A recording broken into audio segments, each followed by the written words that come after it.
The story begins decades before Israel's independence, when the late Ottoman provinces that became Mandatory Palestine came under British rule after World War I.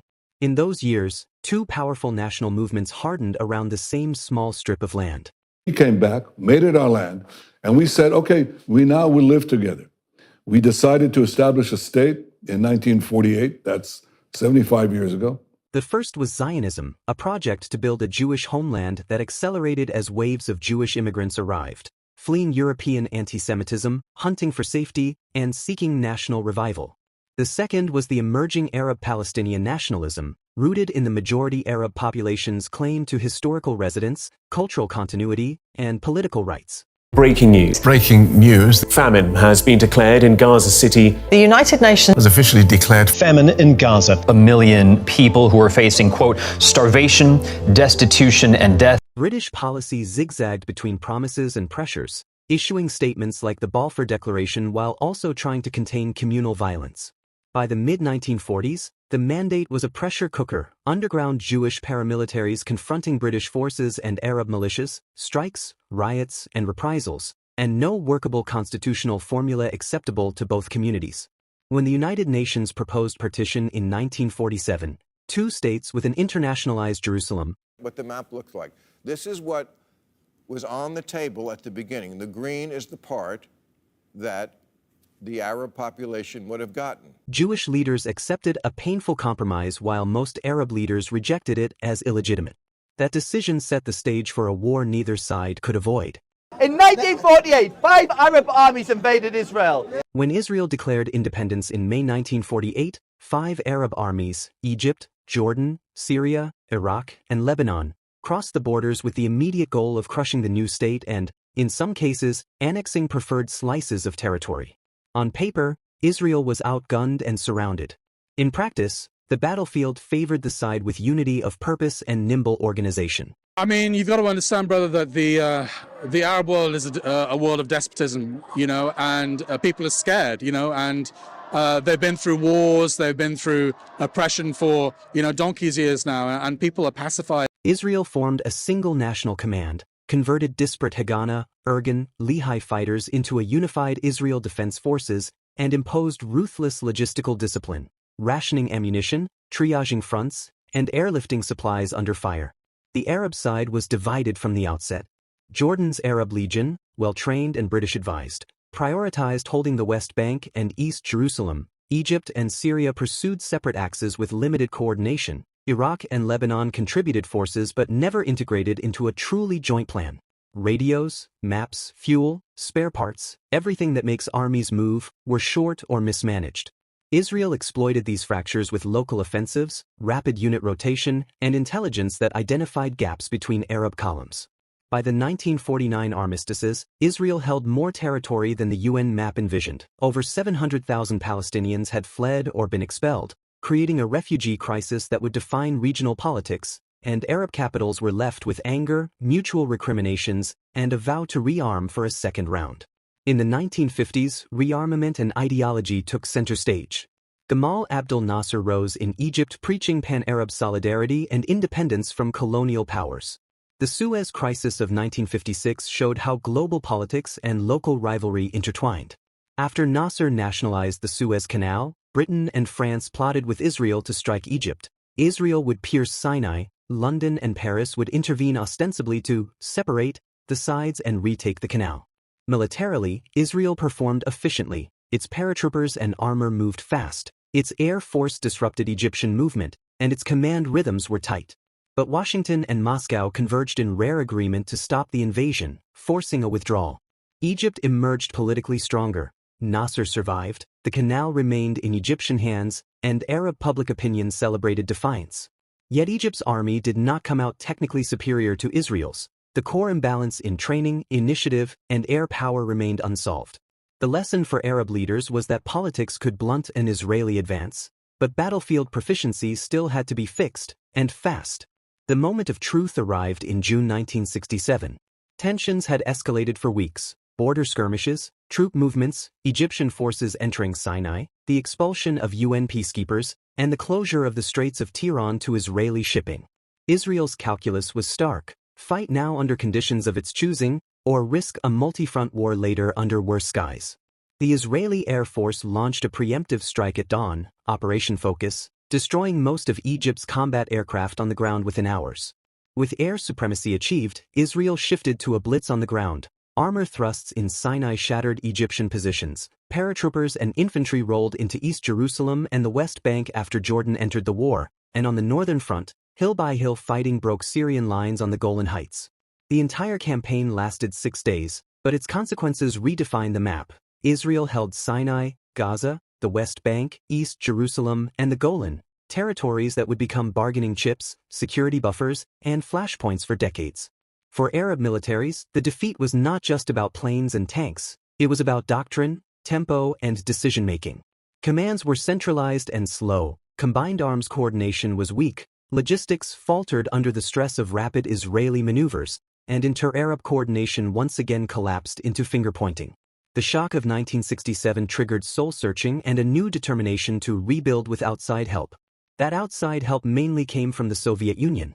Between 1967 and 1970, Egypt and Syria received new tanks, jets, surface-to-air missiles, and advisors.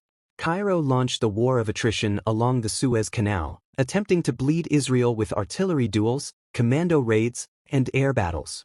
Soviet specialists helped design dense air defense belts, trained Egyptian crews, and eventually sent Soviet Air Force pilots into the fight to contest Israeli aircraft. The result was a harsh stalemate. Israel could not operate with impunity along the canal. Egypt paid dearly whenever it probed too far, and both sides learned that high-end air defenses could cage even a skilled air force. Crucially, however, Soviet involvement, while tactically valuable, did not transform Egyptian forces into a fluid, combined arms machine capable of deep exploitation. Orders still moved slowly, initiative at battalion and brigade level remained limited, and political constraints hampered commanders from improvising when plans met reality. The attrition bought time, trained crews, and rebalanced morale, but it did not unlock a decisive offensive solution. By October 1973, Egypt's Anwar Sadat and Syria's Hafez al-Assad believed they had a new concept, a tightly scripted, limited-aims war to puncture Israeli confidence, restore Arab dignity, and force diplomacy. The timing, Yom Kippur, the holiest day in the Jewish calendar, maximized surprise. Egyptian forces crossed the Suez Canal under a massive umbrella of SAMs and artillery, used water cannons and explosives to breach the Bar-Lev line, and established bridgeheads on the Sinai side. Syrian divisions struck hard on the Golan Heights, threatening to break through to the Jordan Valley. For the first days, Arab forces held the initiative. Israeli reservists mobilized in a scramble, units raced to the fronts, casualties mounted. Then the superpowers moved. The Soviet Union surged supplies to Arab capitals. The United States launched a strategic airlift to replenish Israel's losses and deliver advanced munitions and spare parts at speed. As Israeli reserves thickened the lines, the familiar asymmetries reappeared. Israeli commanders pushed authority downward, local counterattacks stabilized sectors, and the Israeli Air Force adapted to the SAM threat with new tactics and electronic measures. On the Sinai front, Israel executed a risky crossing back over the canal, encircled Egypt's Third Army, and threatened Cairo's strategic depth. On the Golan, Israeli armor clawed background, then pushed into Syria proper. The war ended under intense global pressure, militarily inconclusive on paper, but strategically transformative. For Arab publics, the early battlefield successes restored pride and shattered the myth of Israeli invincibility. For leaders like Sadat, the war's outcome proved that limited force, followed by diplomacy, could deliver what total war could not: the return of land through negotiation under American mediation. A lesser-known subplot in this era was the participation of North Korea on the Arab side. Driven by ideological solidarity and alignment with the Soviet bloc, Pyongyang sent pilots and advisors, especially to Egypt, during the War of Attrition and again around 1973. North Korean pilots reportedly flew MiG-21s in defense roles, trained local crews, and later cooperated on missile development programs with some Arab states. The scale was never large, and it was not decisive. It did, however, symbolize how the Arab-Israeli battlefield had become a node in a wider Cold War network stretching from Moscow to Pyongyang and, on the other side, from Washington to NATO suppliers. These external inputs mattered. They shaped air defense densities, replenishment rates, and tactical learning curves. But they could not erase the structural problems inside Arab command systems nor the organizational advantages Israel had refined since 1948. Taken together, the period from the mandate's end to the ceasefires of 1973 explains why Israel repeatedly held the upper hand on the battlefield. A unified national command that could set clear priorities, a reserve system that poured trained manpower to the front in days, an air force that sought air superiority first to unlock mobility for ground forces, and a culture of mission-type orders that encouraged junior officers to seize fleeting opportunities. In contrast, Arab coalitions talked unity but fought as separate armies with incompatible radios, doctrines, and political agendas.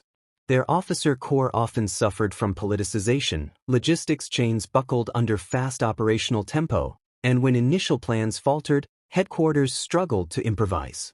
Foreign aid from the USSR and, at times, North Korea helped raise costs for Israel and taught hard lessons, especially about modern air defense, but it did not create the flexible, decentralized warfighting needed to sustain breakthroughs.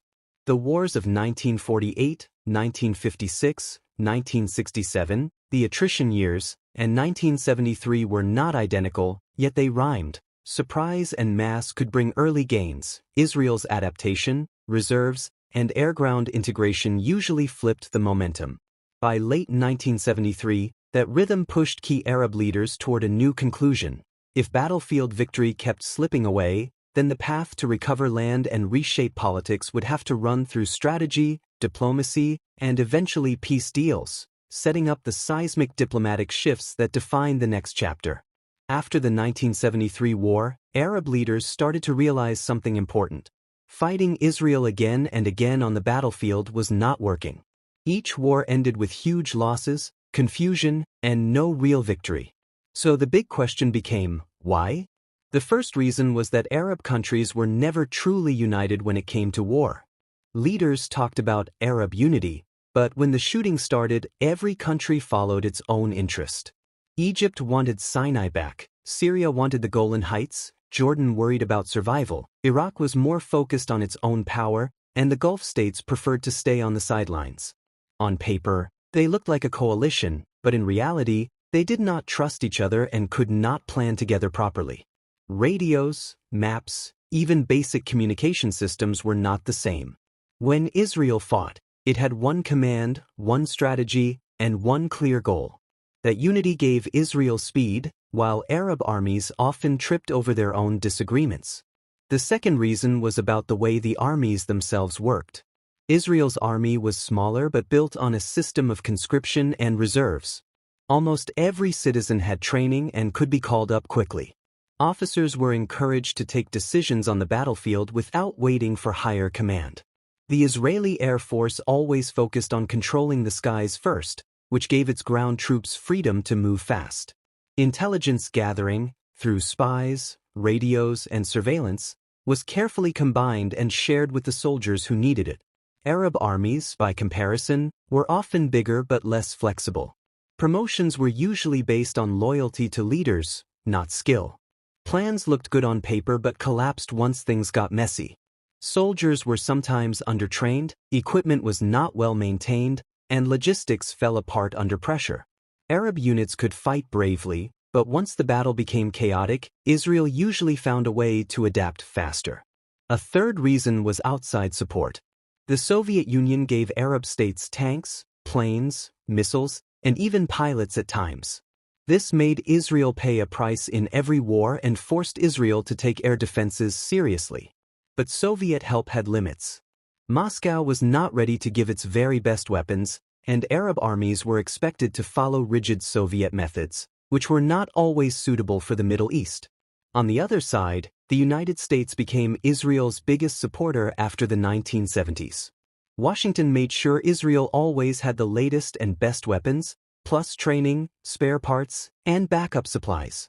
During the 1973 war, the U.S. organized a massive airlift called Operation Nickelgrass, which quickly replaced Israel's losses and gave it the edge to strike back. Over time, America's policy was clear: Israel would always keep a qualitative military edge.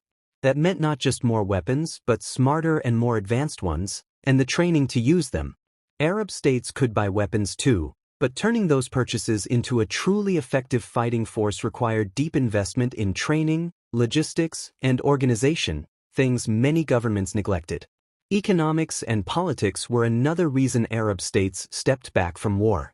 Modern wars are extremely expensive, and many Arab governments were struggling with other problems: unemployment, youth unrest, coups, and even wars with their neighbors. Iraq spent years fighting Iran. Lebanon fell into civil war.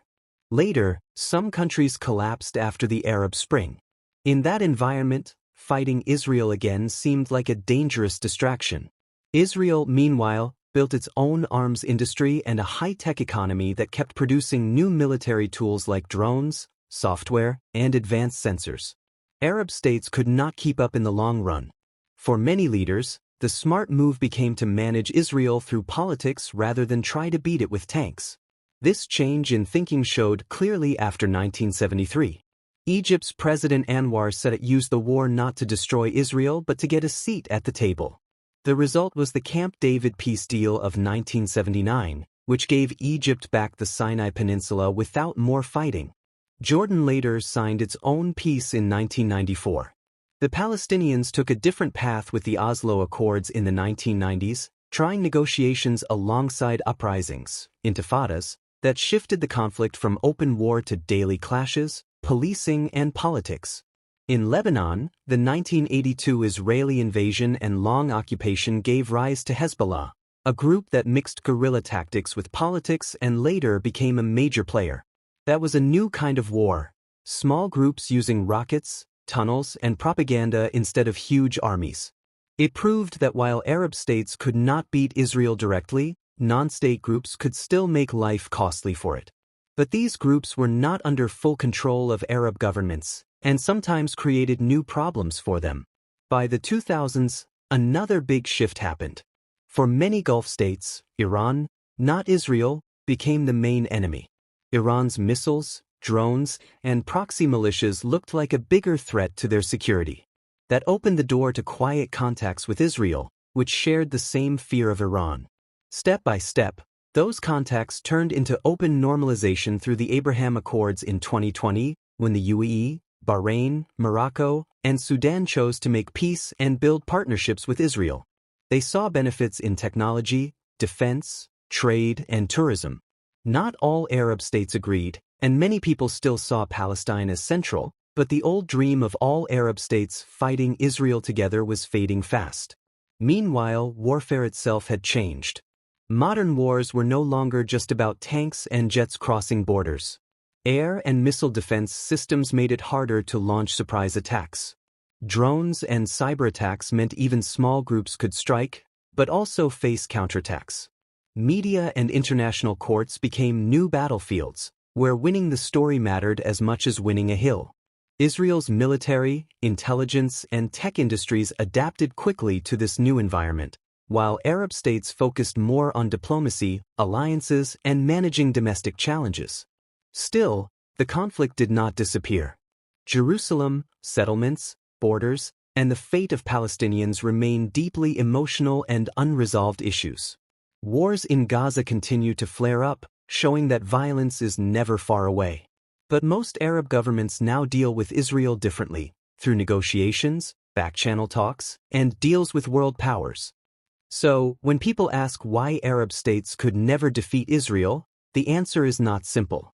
It's a mix of weak unity, weaker armies, dependence on foreign support, Israel's stronger strategy, and finally, changing priorities.